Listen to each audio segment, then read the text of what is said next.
been watching the water level go back up since that wonderful presentation about drought conditions, so it was I think it's up a little over 3 feet, so Yeah. we're still really 4-ish feet below the norm. So, All right, Councilmember Ballard, we're live on Facebook, we're good to go. okay, let's call this meeting to order. Thank you all so much for being here. Would someone like to make a motion to approve the agenda for tonight's meeting, June 9th, 2025? I move we approve the agenda for tonight's meeting. Okay, is there a second? Okay. All in favor? Any opposed? Motion carries. Approval of minutes for last month's meeting, May 12th, 2025. Make a motion to approve the minutes for last meeting. Okay, is there a second? Second. All in favor? Aye. Any opposed? Motion carries. Okay, we'll move on to our updates. Wichita Fire Department. Jose, thank you for being here.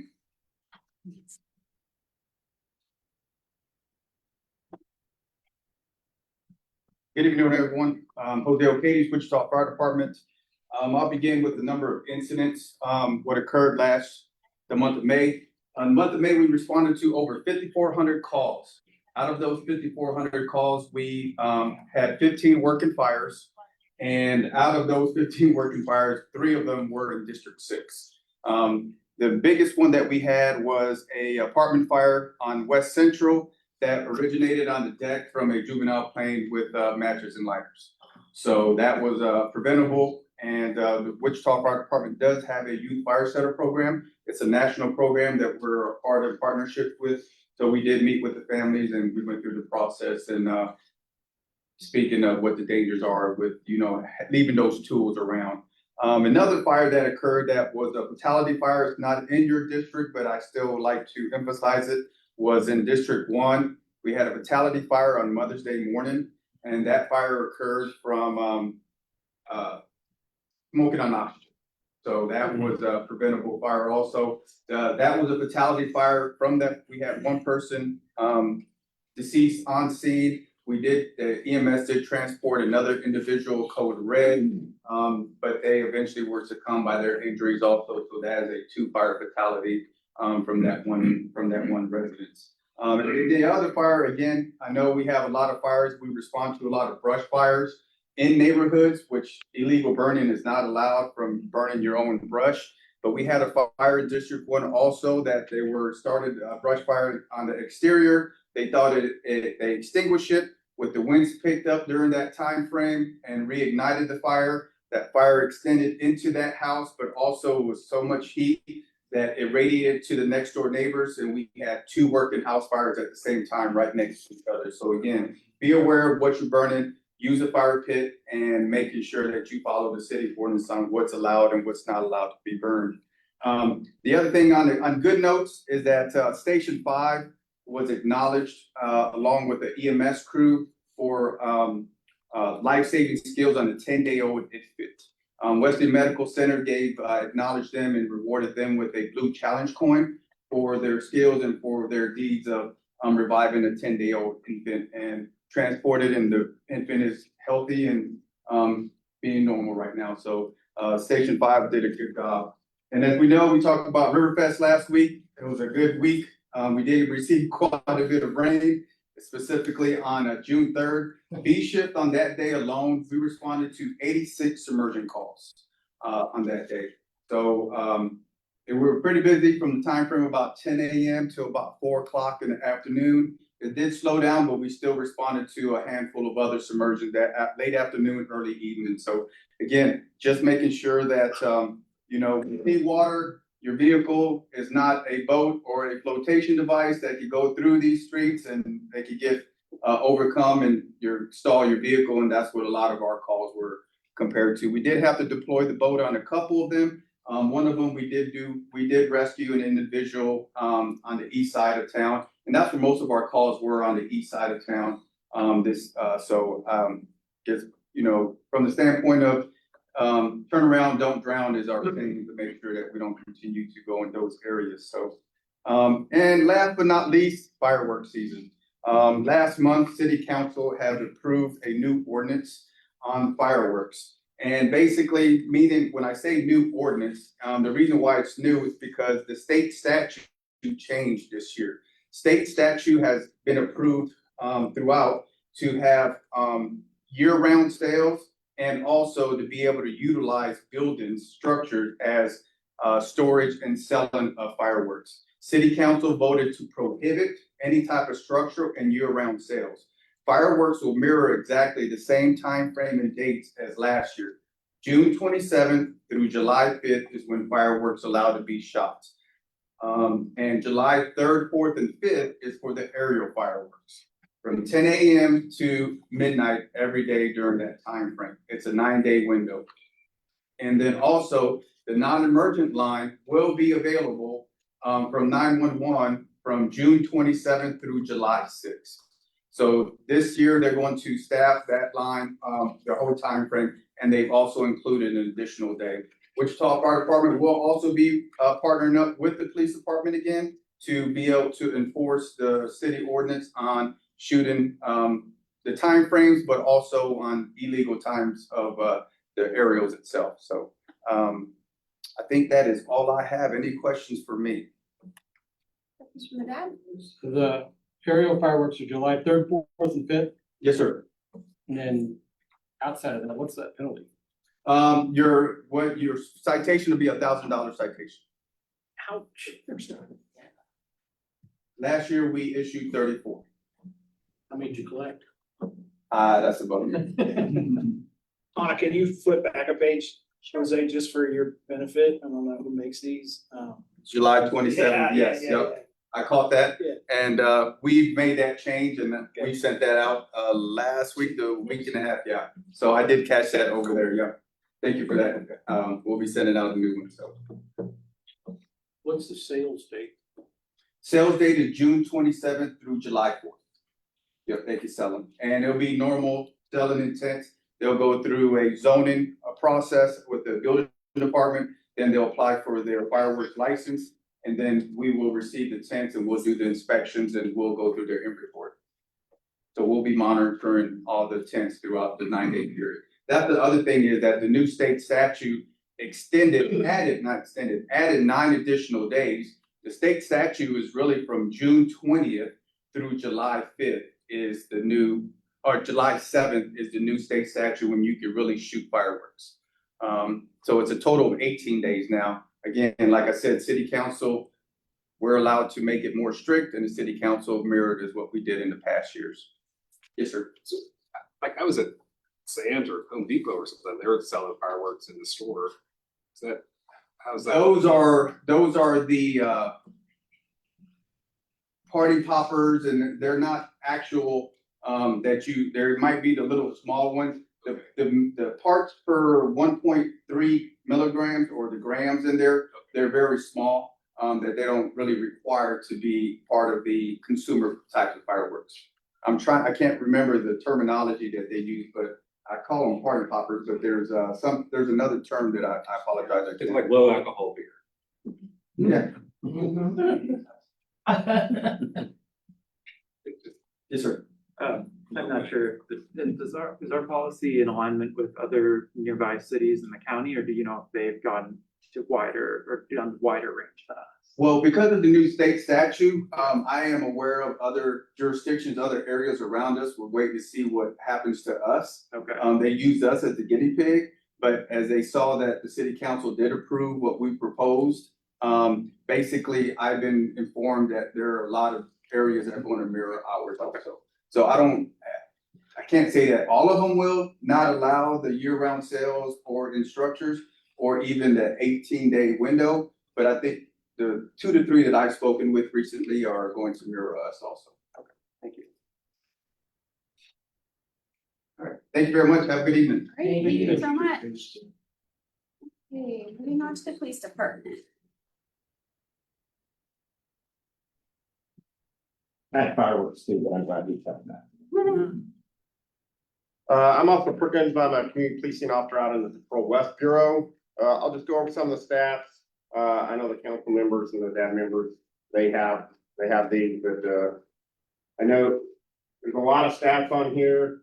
And they all do mean something. I'm gonna cover a few of the ones, and that's just a month-to-month comparison. That's pretty much from the last dab, 2 dabs ago, I guess you would say I felt today. 0 homicides, 8 rapes, 9 robberies, that is up from 5, and 48 aggravated assaults. That's our violent part 1 crimes. And for anybody who doesn't know, we have in a policing world, I guess you would say, what we call part 1 crimes and part 2 crimes. The part 1 crimes are what we send to the FBI, and just to use the phrase, you know, that's what we're gonna determine and what we compare to other communities that the FBI gets from our crime statistics.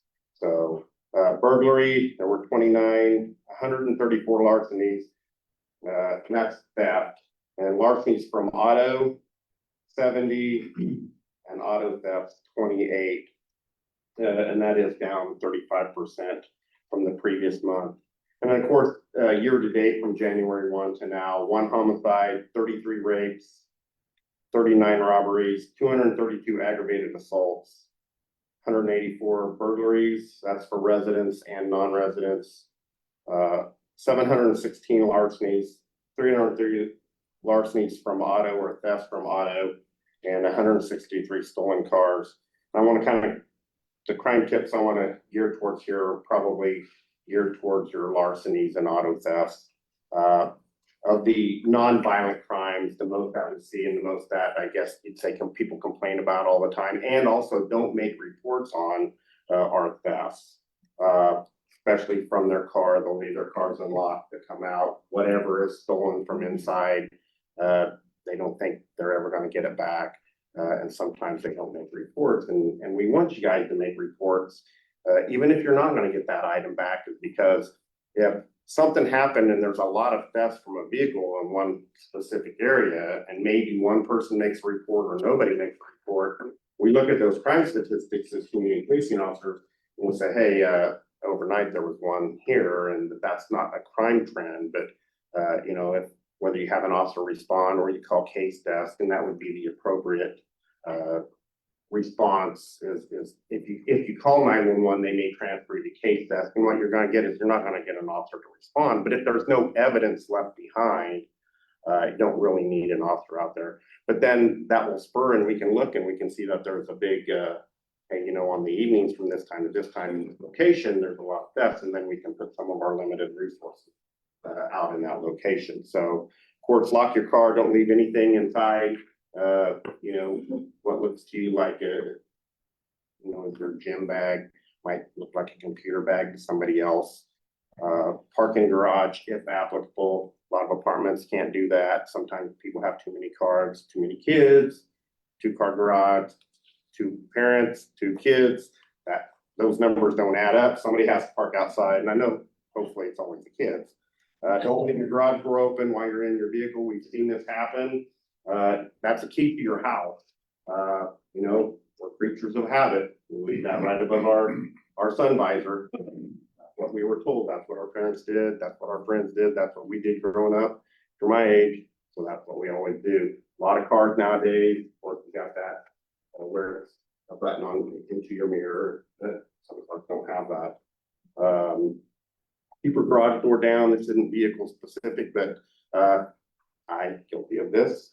Mow your yard, you're in your backyard, got your garage door up, because where do we keep our, if not in our shed, our mowers are in our garage.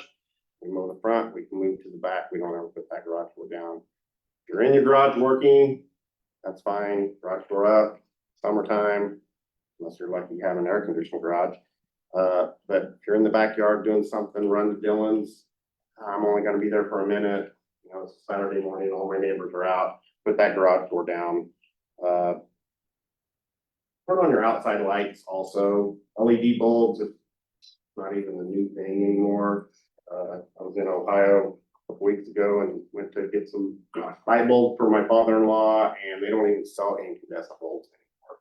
So, you know, very inexpensive to run bulbs, don't be that person that's all like, you know, I don't wanna run up my electric bill because your LED bulbs are not gonna run that much. And of course, call 911 if you see any suspicious activity. Go through some of the events we have. Second Chance Thursday, our next one, I put a flyer out there. I also put a golf cart flyer out on the table, but it's gonna be July 17th from 9 a.m. to 4 p.m. It's at Hyde Park, and that's 201 South Greenwood. Just a little blurb on that. What that is it's an event where we have individuals come in and we take care of some of their warrants, so they don't have warrants out on the street. They can pay their fines right then and there if they want. We'll give them new court dates. Kind of take that, you know, driving around, I got a warrant, I don't want to get stopped, I don't want to have to go to jail. It takes that off of their shoulders, lets them breathe a little bit more. We also have the DMV there. We've had many people that have gotten their driver's licenses back. If you've ever been to the stage or know somebody about trying to get your driver's license back, it's a listed like this, and it's got to be done in this order. Very cumbersome, and they can sit down right there. You don't have to make an appointment or anything else like that. Like I said, I put some golf cart flyers out there. I think we're a couple months into this. I know this is big out west. Golf carts, you know, it's legal now, have a golf cart and drive around, but there are some ordinances. You can't just, you know, load up 6 of your friends, go screaming around the corner and everything else like that. There are some laws in reference to that, that you can get cited for. One of the big crime trends we have going on out west is the old Riverside Hospital at 2622 West Central. That's purchased. There was a time before that got boarded up where we were out there almost every day, catching individuals in there stealing copper, and just swatting. It got boarded up by MABCD.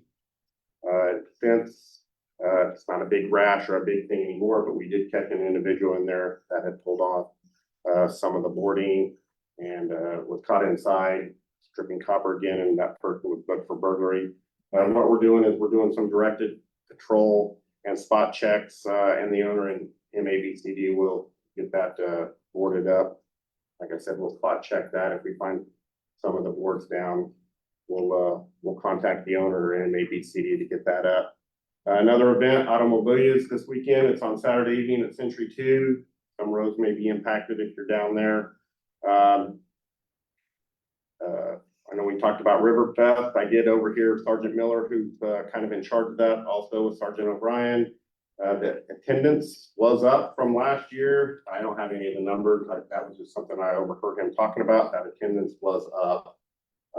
There's also, and I apologize, like I just overheard and I remember reading an email on it, and I don't have a whole lot of the information, but there's something called Somewhere Fest, if anybody else wants to pipe up. I think it's Friday through Sunday evening near the Wade in Old Town. Honestly, that's all I know. So, okay.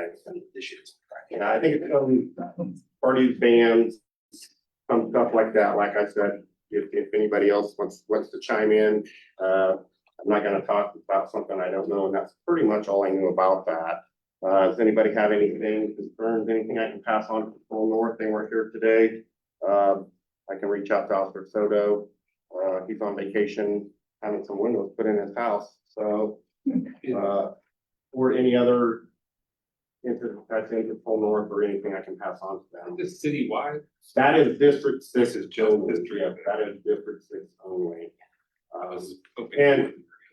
And if in the future, if you guys want, we have access to all of the districts. If you want that, I can send an email, whoever's gonna come out. I don't know that we'd spend that much time talking about them all, but if you wanted to, you know, ask a question, hey, how does the homicide rate in District 6 compared to District 1? You know, even though we're not talking apples to apples, you know, we've been talking apples to oranges.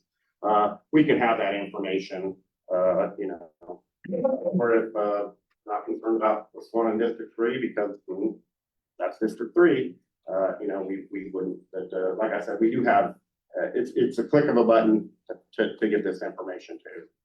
So I could pass that information on. If that's something you guys think you'd want, just to tell them to please bring it. Better to have it and not need it. Sure. Okay, I'll send out an email to next time that whoever's gonna come to just print off a copy of, the comparisons and then they can do that. Any early returns on the golf cart ordinance? What's that? Any early returns on the golf cart ordinance? I mean, any issues with those or violations, To accidents? tell you the truth, I've been gone for the last 3 weeks, out of the country and out of the state. I haven't heard of any stops or anything in the Patrol West Bureau. I see them, I live out west, I see them. What I see now versus before we had it was a lot of juvenile, riding around with their friends. And mostly what I'm seeing, you know, just in my little section, what I see is it's a lot of adults now. So, you know, all ages ride to the pools, park the pools, go to the neighborhood pools, but I haven't heard of anything. So. Yes.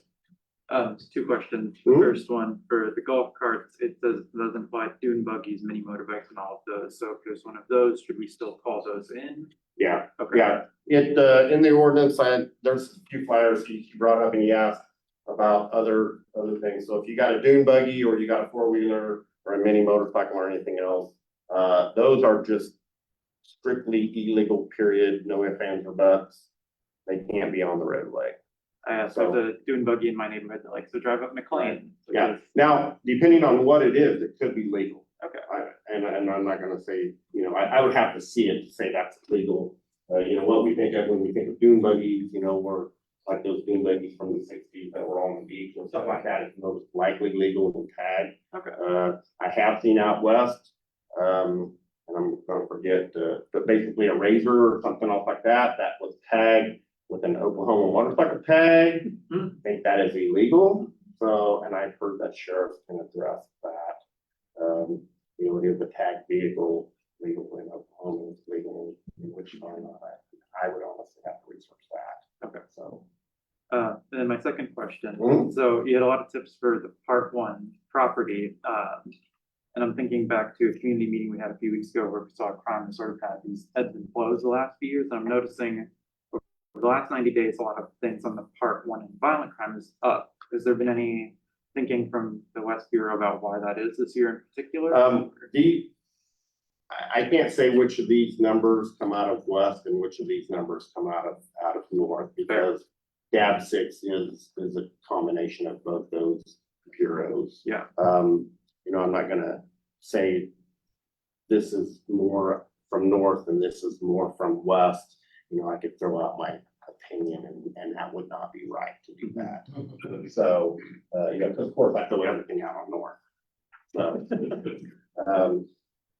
we have some things that we're doing. You know, a lot of our stuff that we're addressing is in DAP 4, with racing.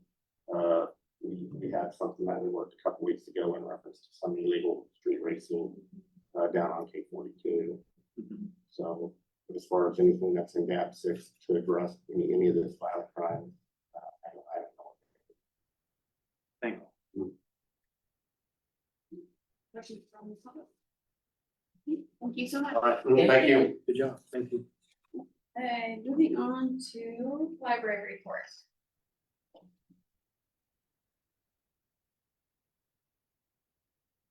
Hi everyone, my name is Sierra Kelly. I'm the branch manager here at the Evergreen Library and also over at the Angelo Library. I just have a couple of updates to share with you tonight. So we'll talk about our remodel updates and then a bit about the summer reading program and how that's been going.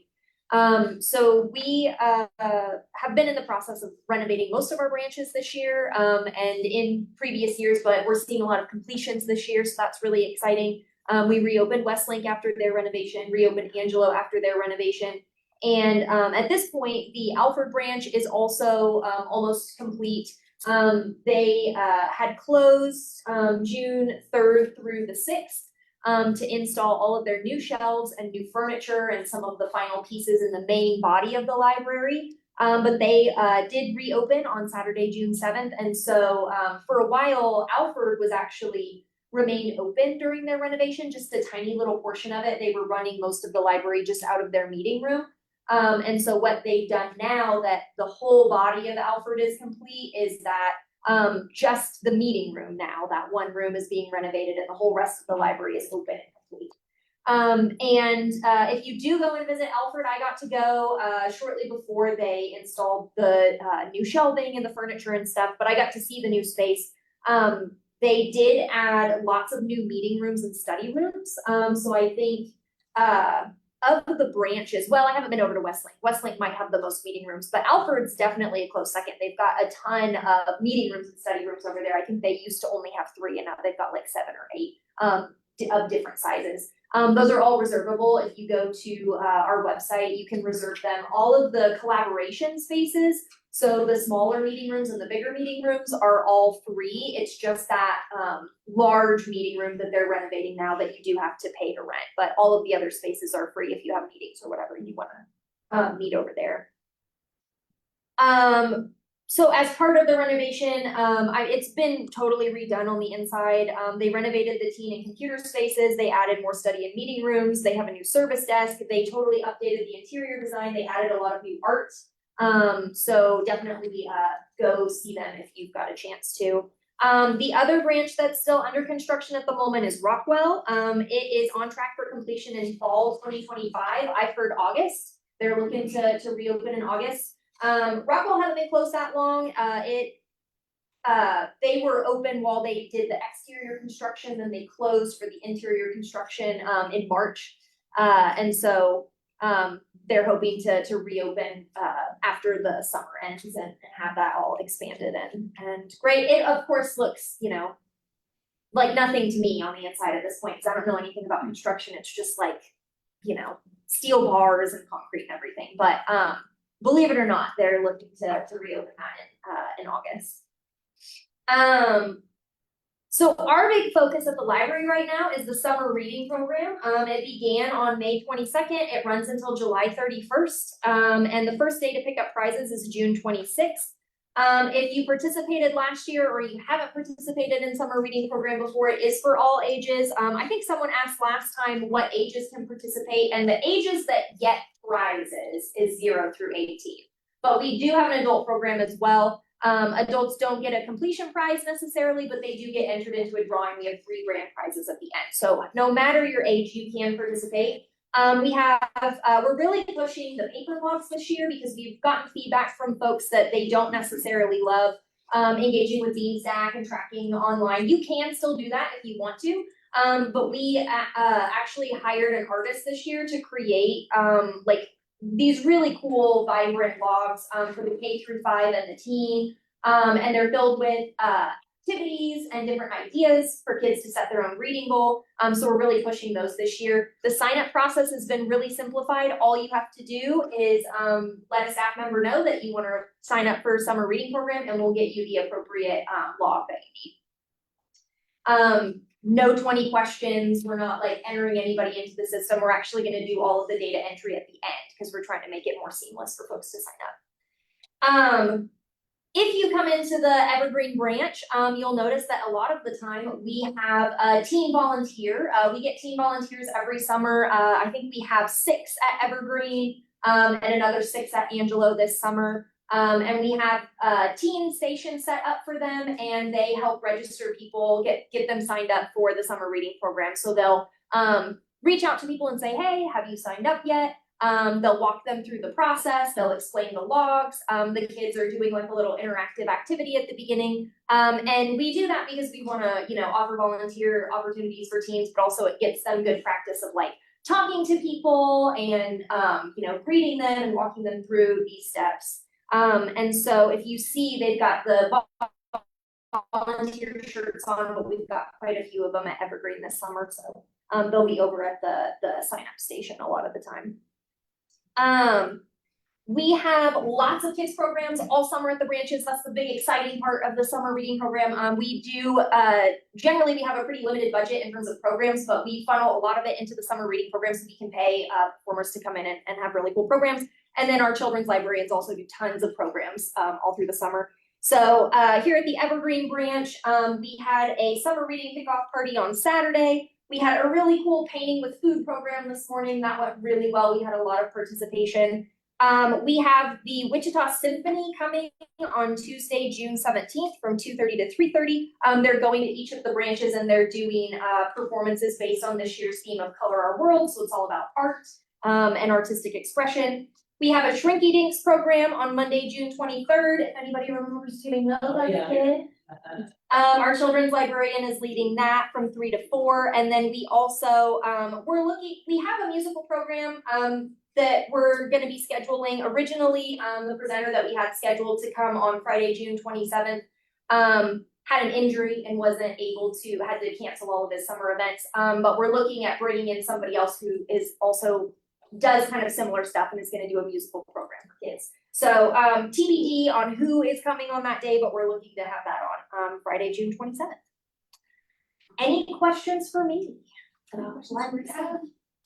Any questions from the public? Okay, thank you so much. Thank you.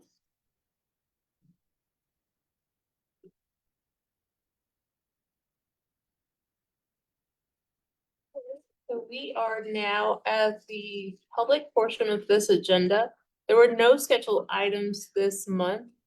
That brings us to the off agenda items. Is there anybody who's part of the public who's here to speak on an item that's not on the agenda? With that, Councilmember Ballard, I'll turn it over to you for new business. Okay, the new business item is improvements to 29th Street North and Broadway intersection.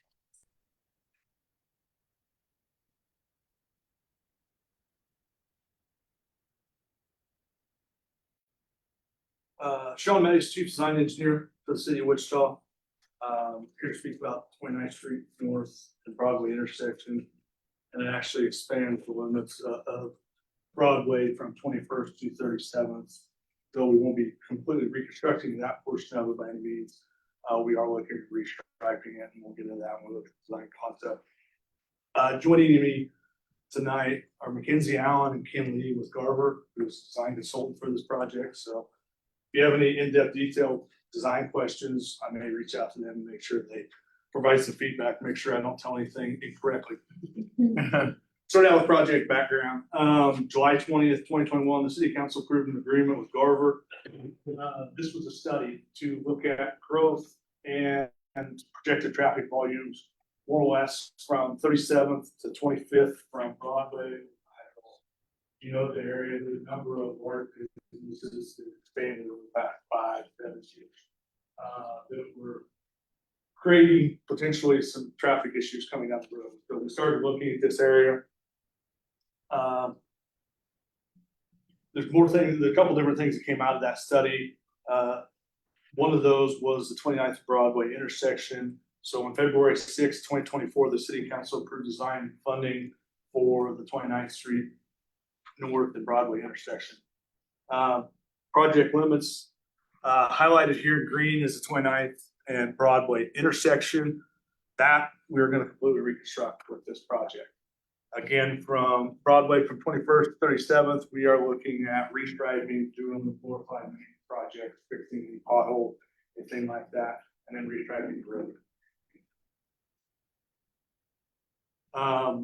Again, going back to the 2021 traffic study, a couple of conclusions was improvements needed on 29th from I-135 to Victoria. Those are currently under design. We never get to railroad to come around. We're getting closer, I think. We are in the process of purchasing right away. Some utilities are starting to relocate. We have to finalize stuff with the railroad before we can relocate utilities in that area and before we can actually start construction on that project.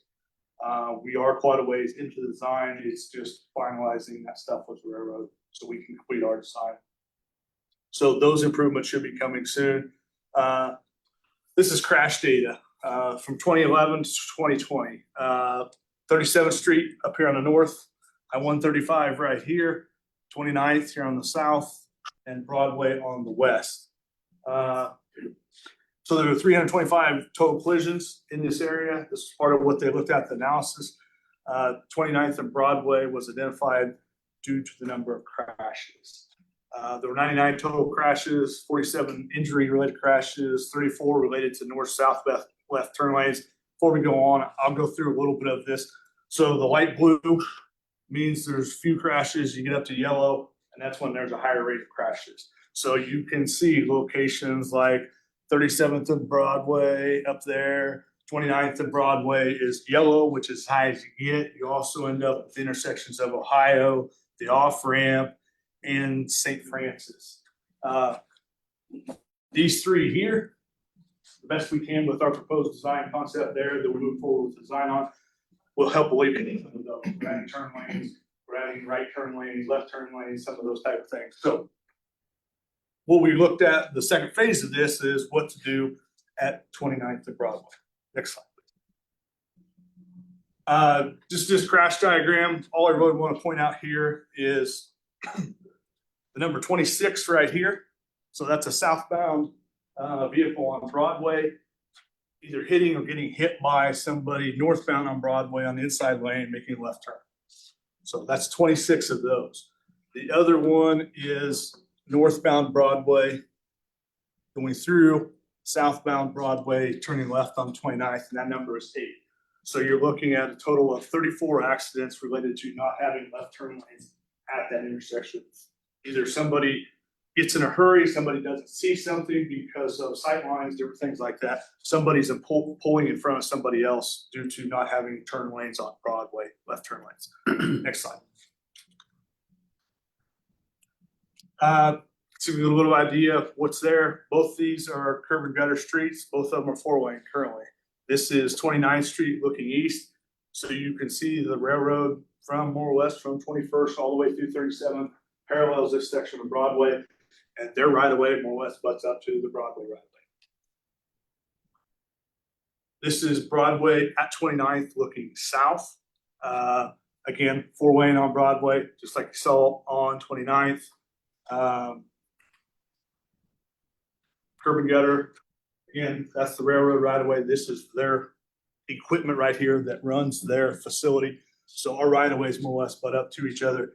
If you know anything about this section of 29th on the east, there's 10, 13 tracks, railroad tracks that go across that section. And they're all nasty. And we really don't want to get into them due to the cost. The ones I'm dealing with on 21st, it's over $200,000 a pop for each one of those. So that's what we're talking about if we were looking at redoing every one of those. The railroad will come back and we'll partner with them at times to fix some of these, but it's going to be more of a 1-by-1. It's not going to be probably the whole. And this, the reason they have so many tracks in this area, this is their yard. So they do switching and stuff in this location.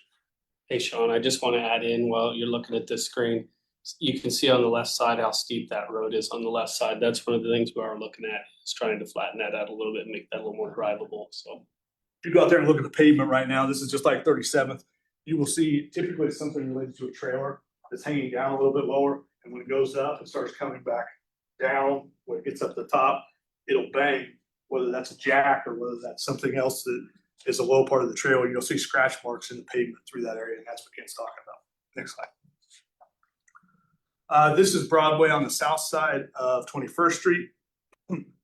So a couple of years ago, probably now, it's probably been about 4 or 5 maybe. This section of Broadway got converted to a 3-lane with on-street bike lanes. 1 lane in each direction, center 2-way left turn lane in the middle, and then bike lanes on the outside. So this outside lane tapers back in to 1 lane going southbound. So when we look at restriping the north side, you're more or less gonna end up with the same configuration you have in here. We're just not including the bike lanes. What we'll end up with is 2 lanes northbound, and that's mainly related to the parallel trains. Any train traffic that would come through, whether it's even, because that's one of those, the main line. So it can be hauled, it can be going 30, 40 mile an hour, but anything it would stop, it would completely kill northbound traffic as we just went to 1 lane. Next slide. This is Broadway looking south on the north side of 37th Street. Again, this has that same steep slope.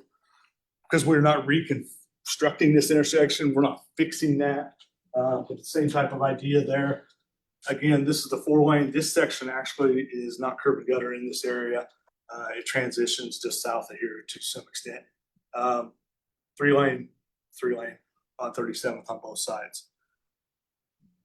So again, what we're proposing, 21st Street on the south end or left-hand side right here.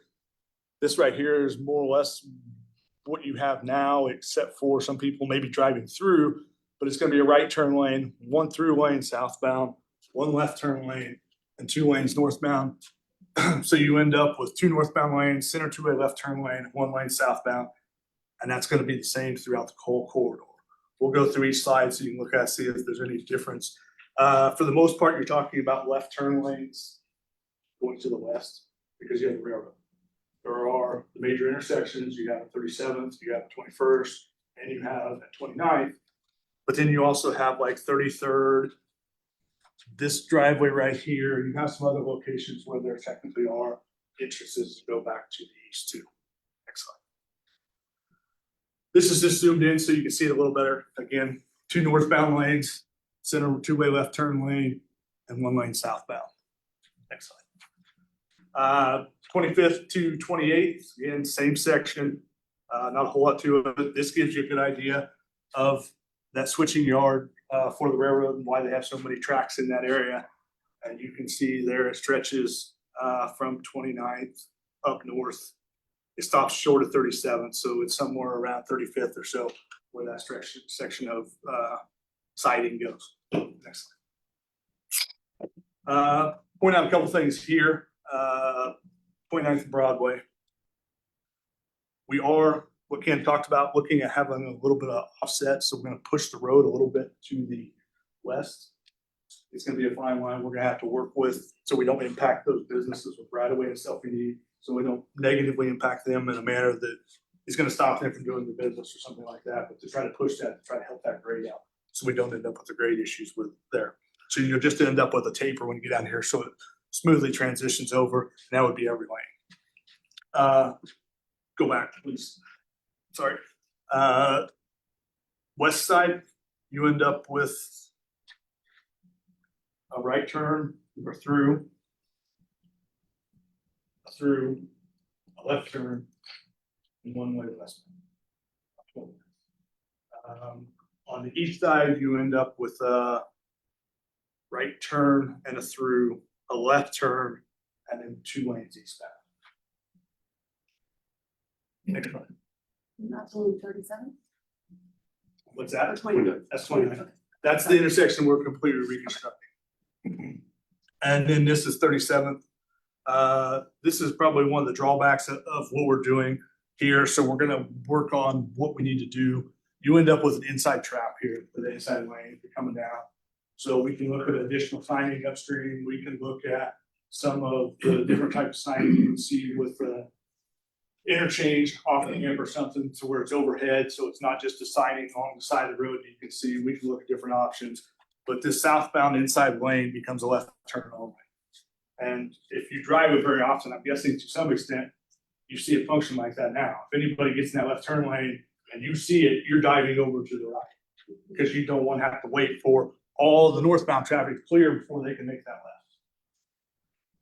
And I'll just add that there's a heavy left turn bias already today. When you look at the traffic counts, it just has really high left turn traffic at that intersection in particular. I realize there isn't anything you guys can do about this, but if you've driven that when there's high industrial traffic there, a line of trucks really obscures the line of sight for anybody that's headed northbound. It just seems like an accident field looking to erupt. The 2-way left turn lane should help that side. I hope so. Next slide. The approved budget so far is $500,000. There's $1 million in 25 and 1.5 in 27 for roadway improvements. 1.5 for construction is not going to be what we need to do this, so we are submitting a couple different options as far as federal funding to try to help offset our local cost for this. That could adjust that 2027 date as far as when we're looking at construction. Some of their money has different years that it has to be allocated in, so depending on what type of funding we get, where we get it from, and what years it's allocated to may impact that. But dealing with the railroad is going to take some time. So that's why we are here this early in the process, so we can start working through stuff with the railroad. Projects are funded by local sales tax. And again, like I said, we're looking at a couple different federal funding options. I can get into those if you want me to talk about them, but I don't want to bore you with them either. Next slide. So you think this is really an immediate, oh, there it is, summer of 2027, okay. That's where we're at. Again, that could be adjusted based on that federal fund. To be sooner. I don't think it'll probably be sooner. The HSIP funding, the safety funding, I think it's 28, 29. Because the Mount Vernon hydraulic, I believe, is 26 and 27, which we got last time. And the main reason, one of the reasons they didn't allocate this project was the railroad. And we're hoping that we've already started down the process now, that helps alleviate some of that concern. They were concerned we couldn't spend the money by the time we got to the 26, 27 funding last time. The SF4 funding, I think you have up to 5 years, so some of that depends on, are we gonna take it piecemeal? Depending on how much funding we get, because that goes all the way from Pawnee all the way up to 37. So some of that would consider how we consider to do that.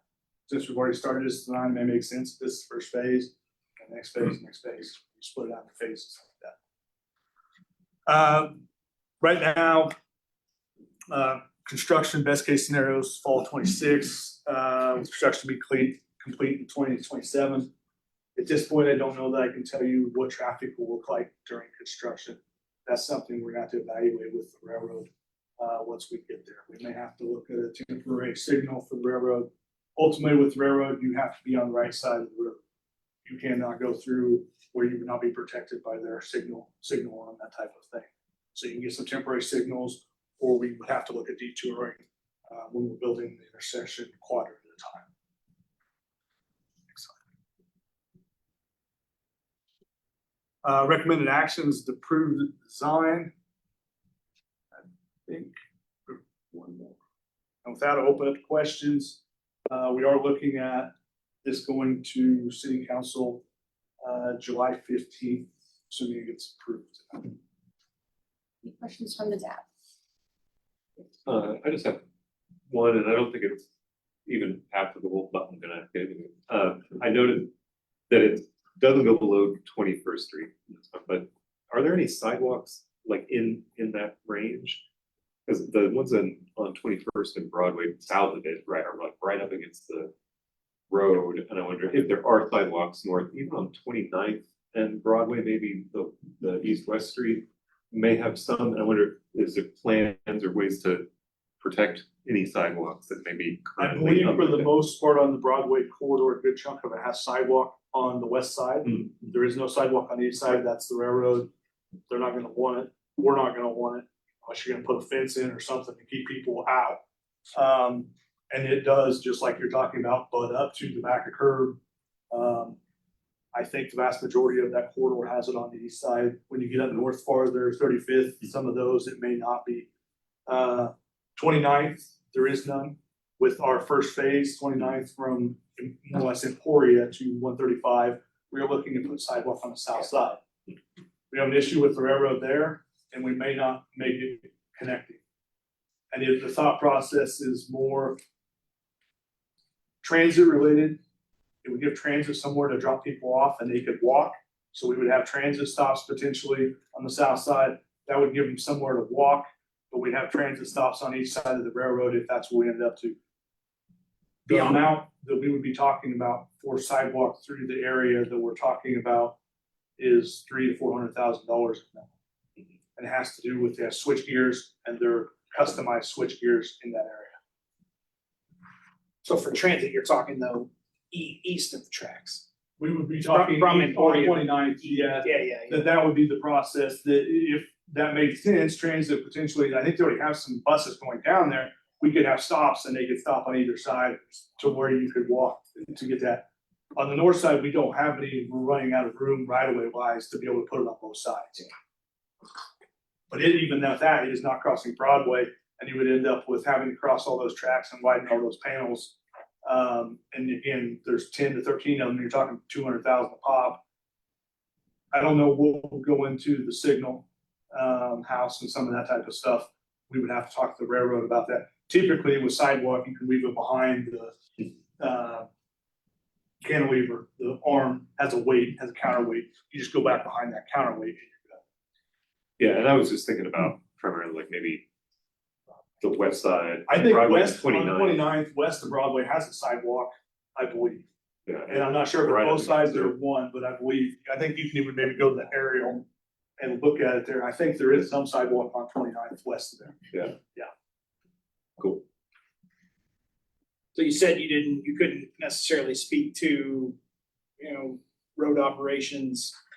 with During regard- construction. Yeah, but we're primarily just talking about 29th and Broadway. Yes. For repaving, restriping, Yeah. we can move lanes. I mean, you don't. I mean, typically with the arterial intersection like this, we wouldn't allow left turns. Because of what that does, backing up traffic and some of that type of things during construction. But for the Broadway piece, we're really just talking about, we're not close. Minimal, it'd be like a maintenance project where you'll end up with one lane each Yeah, direction.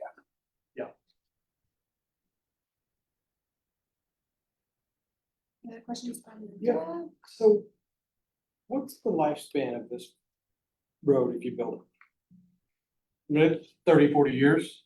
Built what? If you go in and do these improvements that you're talking about, but it, the 29th, you said. The intersection, because it's concrete, probably 30, and then you can obviously expand that out by doing maintenance to get you longer than that, yes. Okay, Bill has been asking for months what it looks like when 135 gets replaced. And I know from the Amadon Bridge project that it's easier to build a new bridge, elevated surface, next to one than right where the other one is. So as that project, I mean, at some point, that project is gonna have to be done. 135 is gonna have to either move a little bit to the west or a little bit to the east to replace it, right? So That's I'm just. yet to be seen. I mean, that's a lot of right away you're buying to be able to expand east and west on an elevated surface like that. Also a really long elevated surface. Absolutely it is. And so I don't know. That's what KDOT is using federal Yeah. funds to potentially look at and see how to build it. I'm just curious, if this project, the useful lifespan is 30 years, I can. And Broadway, what it Done is, by 30 years? we're just doing a maintenance project, so it's not like it's a 30-year lifespan compared to what we're doing there. And really all it is paper parkings. So, but 29th is gonna be completely redone from 135 to Broadway, right? Yes, Is that what you said? and it's a 5-lane. Due to the projected traffic volumes, you end up with a decent chunk, especially north of 29th, that is underdeveloped or not developed at all. There's a lot of open fields up there. I mean, there's a new, I'm assuming it's some warehouse type thing that went in on the south side of 37th in the last 6 months, year. Yeah, BCI. I know the railroad's there. I know there's a lot of questions around that. I just wanna make sure that somebody asks that question before, we get into that project too. In general, KDOT, what they would typically do is you would detour to another one of their facilities. Now, that doesn't mean that's where people are going to go, but in general, KDOT would detour to another one of their facilities, especially if we're talking about long-term detours. Yeah. I mean, you look at some of the detours, you go out in the middle of nowhere, Kansas, and it's 20 miles because they're redoing a bridge, because they're going from their facility to their facility. Anybody knows the area is cutting through. I mean, when they did Harrington up there, you cut through Harrington if you knew what was going on, because you didn't want to take 20-mile detour around. Any more questions from? I have. Oh, sorry. No, I go just ahead. had this is a little like my usual questions. But thinking about traffic volume and your projections and you're saying, oh, we got to do this 5-lane expansion due to traffic projections. Is there any guardrails that you guys have thinking about? Like, I mean, if we're dealing with climate change in the future, if we're dealing with the drawbacks of fossil fuel consumption, is there a limit to the number of lanes that we're going to just allow cars to continue to occupy? Like, where's the stopping point? Well, ultimately, with this section of Broadway, we looked at a handful of options.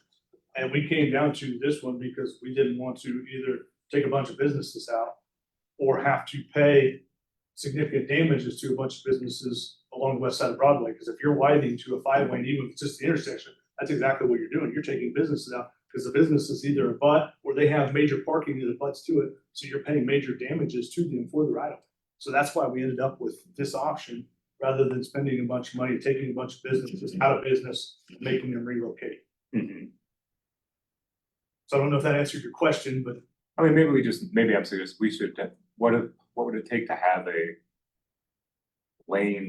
general lane limit on what we're willing to provide cars in this city? We just say, it's 4 lanes, and if you don't like the traffic, ride a bus.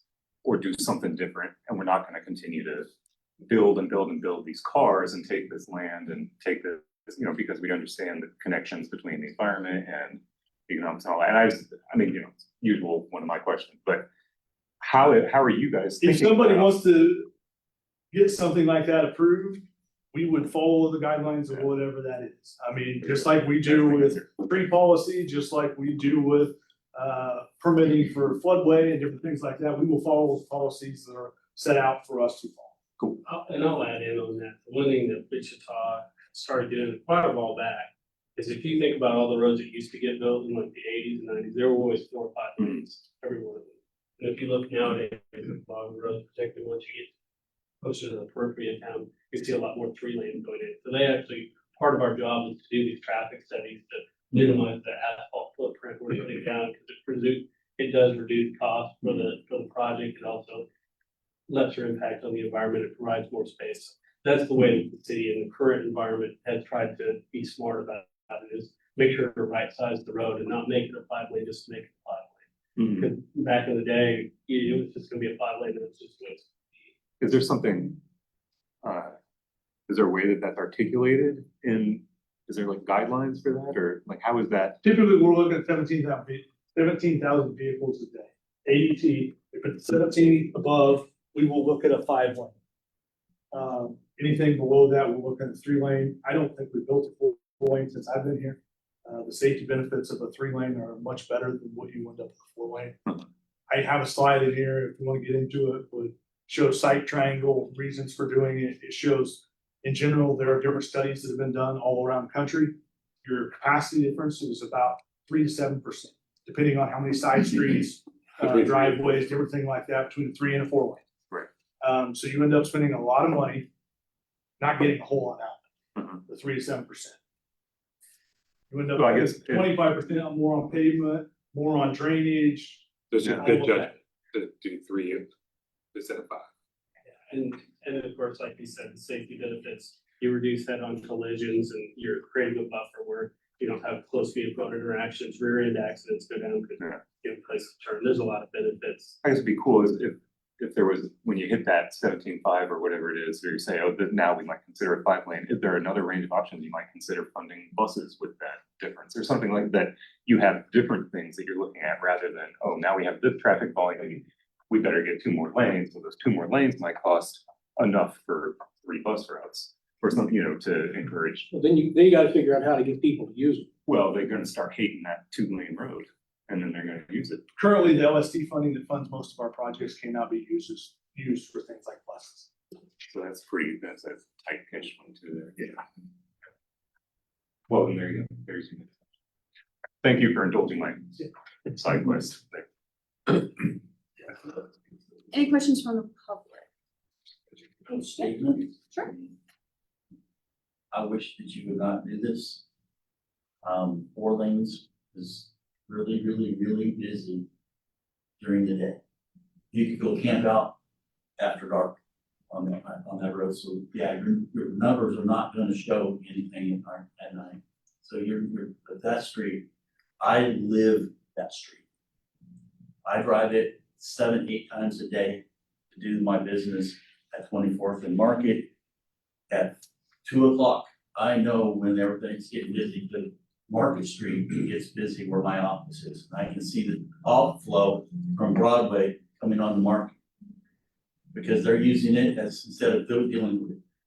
At 4 o'clock at 21st Street, that lane backs up all the way past my property at 24th Street every day.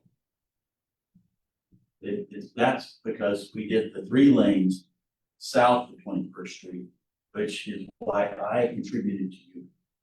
And I worked very hard to get your opponent killed. I literally, and she's gone. Please don't do this. I have plans to build a new shop on Broadway with access to Broadway. And this would be, I would stop. and not do it. Thank you. Sir, what is your name and Dan address for Dunford, the sorry. record? My shop is at 24th Market, 2505 North Market. Thank you. And can I ask for clarification? You are saying you don't want Broadway to be 4-lane, or That is correct. would you prefer it? Are you asking for? I agree that 29th Street needs to be a turn lane. Yeah. In some way. But there needs to be 4 lanes into it and 4 lanes out of it. But this project actually isn't really addressing Broadway so much as it is the 29th Street. He issue. doesn't like the one-way southbound. Southbound, yeah. And the turn lane and trade. The tournament makes it a lot better for a number of different reasons. We can go in the slide here. I can show you statistic after statistic that makes it better in a lot of different ways. Ultimately, you have to do something at 29th and Broadway to get rid of the crashes. This is by far the cheapest option you're going to find. And it's one that does not kick people out of their businesses as far as us having to buy right away. Because that's the other option is you could look at a 5-lane section through that intersection. But then you still got 37th, which was another high crash area that you saw on that map. And everything in between. The in between is not bad, so it's not like you have to do something. But this option kind of kills all the issues with the crashes that you see in the area as far as things we can fix. So is it your opinion we need 2 lanes north and 2 lanes south and a 5th lane, which would be a turn That would lane? be really nice, yes, but I understand that there is probably no way for a 5th lane to go. But we do need 4 lanes. And by the way, I am an engineer also. And I would really have appreciated to be consulted and have some input as a neighbor on some of these things and what the impact is gonna be to us. So would you prefer 2 lanes each way and no turn lane? Yes. And I live that every day. I deal with the turns. I make left-hand turns on 25th Street all the time. Is the backup in the right lane going south? Going south? That's what he's saying, yes, because we made it a 3-lane south there. So. I mean, as you get the 3 lanes- backup north of 21st Yes. is all on the right lane? Or is it in both right lanes? It's actually in both. Okay. Because they're all jockeying trying to get into. So do you, the inside here's lane. my question for you then. Is the thinking that the dedicated turn lane or the turn lane that works for both north and southbound would alleviate some of that congestion in the 2 lanes by providing a lane that is specifically for turn usage, not so that right now you've got people who are in that middle, that inside lane who are both turning and going straight. So the people who aren't going straight. 21st is not, it's 5-lane intersection. 21st is not, it's a 5-lane intersection, so you already have left turn lanes in each direction at 21st. Well, but you don't have it back up this way, right? So you're saying it's backed Correct. up the full, like, by the time you get to 21st, it's already backed up. Yeah. Which is the But issue. the reason is- being is because we came over here and converted this section to a 3-lane. So once you get through, unless you're just gonna gas it and try to go around somebody, and we don't allow people to merge very well in this town, you're staying on the inside lane because that's the through. And the other difficulty with that area, because the turn lane is so short going left, it backs up and then you cannot get through anymore to get to the straight. Not a problem. This It extends goes the all turn lane all the way back up. That was the point I was trying to get to. The turn lane now will go all the way back But up. that would be one of the things we could look at is signal timing because of some of those different components of it. I'm not saying we're gonna alleviate what all his concerns are. There are different things we can look at to try to mitigate some of the concerns he has. But the turn lane no longer becomes a concern because it can go all the way through. That seems like that would be a substantial help. Especially with train congestion. The other part of it is moving out. You can actually make it a 2-way movement. Now you can pull out to the left turn lane, stop. And then ease over into the other lane when there is availability. So you're not having to pull out where somebody can be blowing through, straight through. You can stop in the turn lane and make a more or less 2 movements to be able to move over.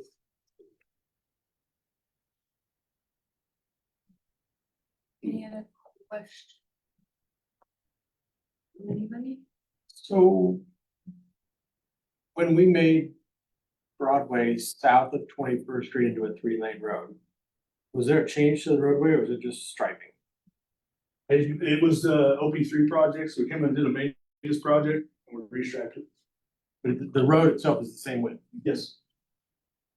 I get what it says, because when you go to that 3-lane road, the city calls it traffic calming, and it does promote probably bike use and maybe some pedestrian. I don't think there's a whole lot of, there is more than I would like to admit, pedestrian use in that area, but if you have you have buses on that road too, and so if you have a bus that stops to let somebody off, that's 1 lane that backs all the way up. And then you get another half mile down and they stop again and you're stuck behind that. There's not 2 people riding these buses at a time. Right. If you have any kind of breakdown or anything like that, the only option is to legally move into the turn lane to get around something like that. So I understand the backup. In general, that's what traffic's going to do. Yeah. It is a lot safer. I mean, that is what I end up, when I get behind the bus on Second Street coming in from West Street. It's a 2-lane road, but it's 2 lanes wide. It's more or less 2 lanes westbound. It's wide enough. So when you meet a bus, you go around. I just wonder if it would eliminate any of what we're seeing if we went back to 2 lanes each way south of 25. I don't think it probably would, but it's interesting.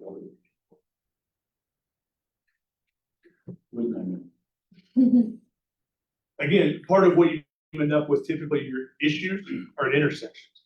Yeah. So ideally, you would end up with a 5-legged intersection at each one of these, so you can split out as much traffic as you possibly can, right turns, left turns, and all of that. That's typically because you're actually stopping people there. The rest of it, even if they're making a right turn or a left turn, you're out in the middle of nowhere, you're in a left turn lane. Right turn, you're not stopping potentially, but you're slowing down significantly. But you're not stopping, where a traffic signal will actually stop you and you're waiting there for a while potentially. And that's where the traffic starts to back up. One thing I'll just throw out there is why it's concerned is the Jim that if it's the congestion south of 21st that's causing the backup, regardless of the number of lanes we have on this side, you're gonna still experience the same kind of backup. So I don't think the lane configuration north there was gonna really impact what kind of backup you would see if it showed points further south.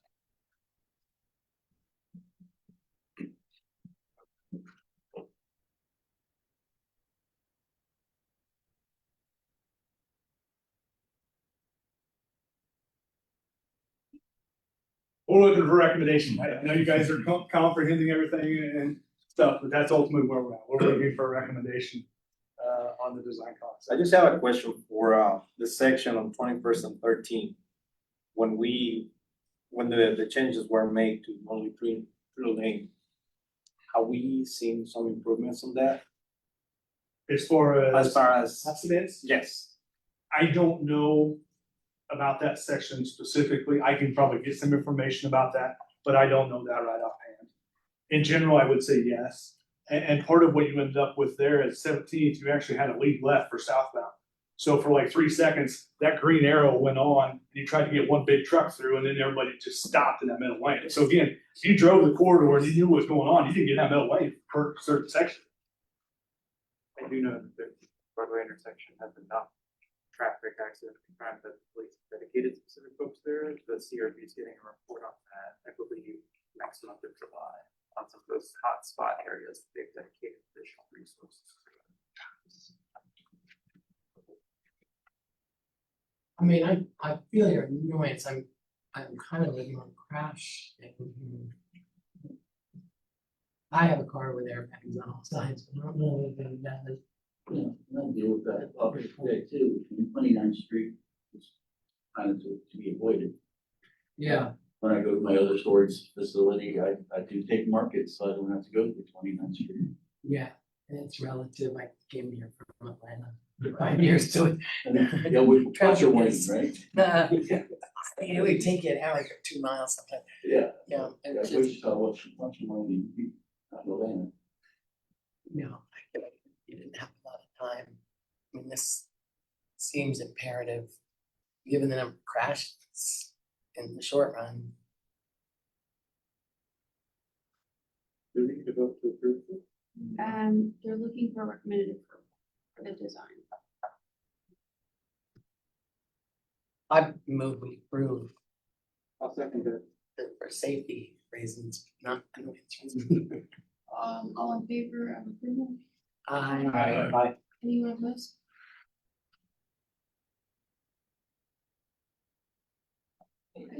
Second, I'm sorry. Thank you. Can I give you one of my cards so we can talk later on about different things we want to do? Sean, I do think, it's a good point to, as we create more of these opportunities where we're taking 4s to 3s like we did on Meridian and what we've done on 13, having the statistics that you use to justify it, to use it on the backside to show, hey, we really did make a difference. I think that would speak. So I think probably what you're gonna need is to look at some of the traffic data, more or less a screenshot of what we're talking about during the peak hour is probably what you're asking for. And it's only gonna be current, it's not gonna be proposed. I mean, we can run it into our traffic modeling stuff and you can see little green dots moving around, that's cars, but it's not actually how traffic functions sometimes, so. So I would just say, historically, since the change, since the last 3 years that Broadway has been changed from 21st to 13th. Have we seen a decline? Because we justified this on a decline for traffic safety. So has there been a decline in the number of accidents in these I specific? can get that corridors? information and I can Those would provide just it. be things that I Yes, think would yes. help. Yep. So, and along those lines, you mentioned the. Why don't we go to, there's actually a slide, I'll stop here 1 second, there's actually a slide if you go. And this is generic, this is study wide, so it's all United States. If you go to like 25. And this is 3 versus 4, so it's not apples to apples to what we're looking at here, because you got 2 lanes northbound. So here's your capacity stuff, here's your sightline issues, here's the reduction in crashes that you are typically looking at on conversion from a 4 to a 3. So I mean, that table for 13th and Broadway, for 21st and Broadway, for 13th and Meridian, for Central, those things just, and again, it's just to help you guys. I mean, just to say, we made these Understand. changes and this is it, so take a look, man. That's a good tip for. And that's the reason why I made the question, because we were trying to like do that, but we don't know what's happening. And at the same time, a lot of people are complaining because it's taking more time for them to go from home to work because of only one lane. Well, but that's part of the actual traffic calming that they're calling it, is so you don't have the people weaving in and lining about the 4 lane. But that is part of the traffic calming too, is that, yes, it may take a little more time. Ideally, your median speed stays closer to the same rather than 0 to 40. But if the line timing isn't right on the east-west street, like it isn't on 13th, because it's insane between Broadway and Waco, because there's 3 lights, 2 lights, like, and they're like this. And so you can't turn right, you can't turn left, there's traffic stop. So one of the so things you're we are, not actually fixing the problem, One of the those issues aren't. things we are Is that gonna doing- happen at 29th? our ITS projects. The 21st Street corridor is one of them. That has federal funding and has to be bid this year. So it goes with the 21st Street project. I have at 21st and Mosley, it'll go from 21st and Broadway all the way out to K96. So all of those signals can be able to talk to each other and you can do different things as far as. What getting about them west? It takes some time. Those projects don't just happen overnight. That- those are the But that is, that is. But I'm saying the lights to the west are the issue. I understand. So like what his issue about when you're coming south and you got traffic stop, people trying to turn right, because you turn right on 21st, boom, there's a light. And then there's another light. In general, what you end up with on a section like this of Broadway, the historical data would say it doesn't gain a whole lot because of how far between the signals they are. The length between the signals. You get to a mile, your platoon starts to break down. I would say I don't necessarily agree with that. If you saw what they did with Maple Corridor with Kellogg at 235, it seemed to work significantly better. Now they had to tweak it back. They went too far, and like Maple and Ridge and some of those started to impact Ridge Road negatively and seriously negatively during the peak hour. But in general, the historical data said if it's that far apart between signals, don't do it. it's gonna, your platoon's gonna break down and you're not gonna get through it like you would normally think. Because of the different speeds in what you're looking at as far as your platoon goes. And the platoon would be the people making it through one signal, how far did they make it through the next? But we are looking at ITS projects to be able to not only adjust, but even monitor some of those, for different reasons. I guess my point is, without having done that, then I think some of this data is not gonna be representative of the promises made. Because if the inflow of the traffic hasn't been addressed at those timings, you're still gonna have the kind of congestion and people trying to beat a light, which is what happens all the time at 13th and All the Broadway. time, all the way down. All the time, and 21st at Broadway, all the time, trying to beat it. Never seen We are overlooking the primary premise here. And he's not gonna come right out and tell us this. One of the design priorities, I believe, based on what I've seen and the responses I've gotten to questions, is to slow traffic down. And that's gonna cause us some frustration. I'm not against slowing traffic down. I do think that there's some just idiocy in how some of the light every block, like, it doesn't make sense. And you've got that on 13th and 21st in certain sections. But yeah, We're not adding, that's. we're replacing the one at 29th, but it's just replacing what's there. There's a conversation we can have with Union Pacific too on the length of time. Their trains. You can go talk to the feds, and no more or less tell you that no. Good question. So you There's a mentioned, number you can call, you're sitting here, there's a number, there's a little plate on there, you can go.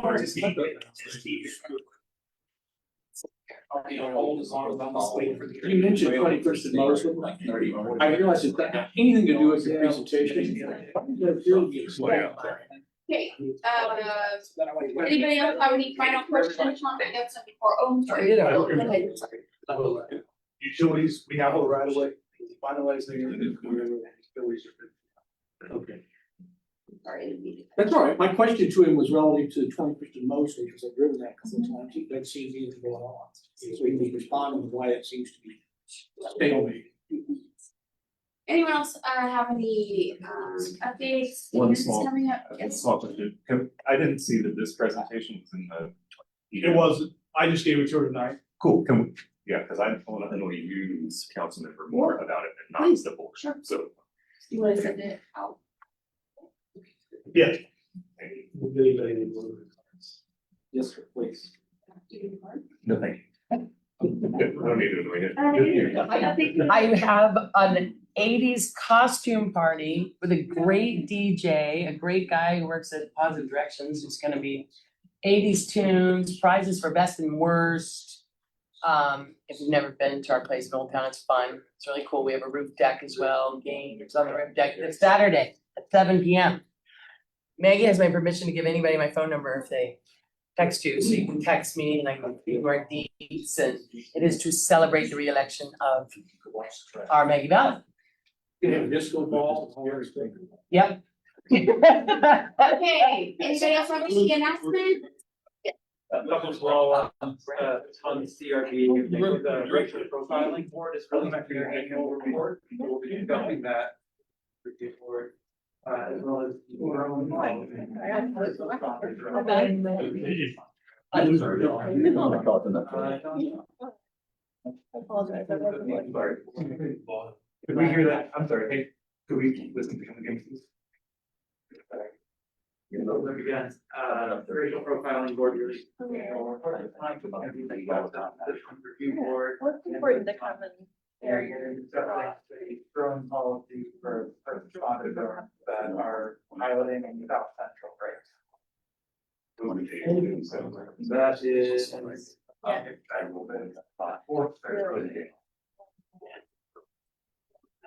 Where is that again? I'm sorry.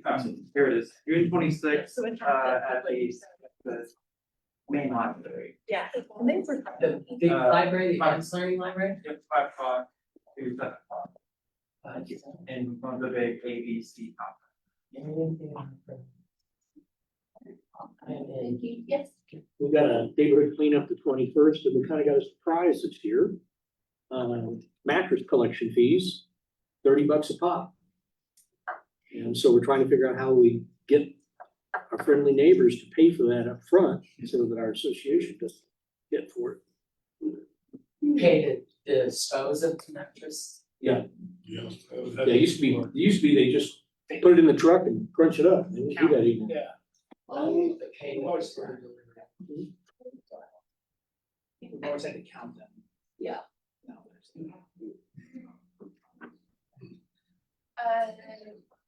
There's nothing else, is there a motion to adjourn? I'll make a motion to adjourn this meeting. Oh, wait, it's way too early. All in favor? Early night though. Let's go, keep at it. Everybody have a great week. You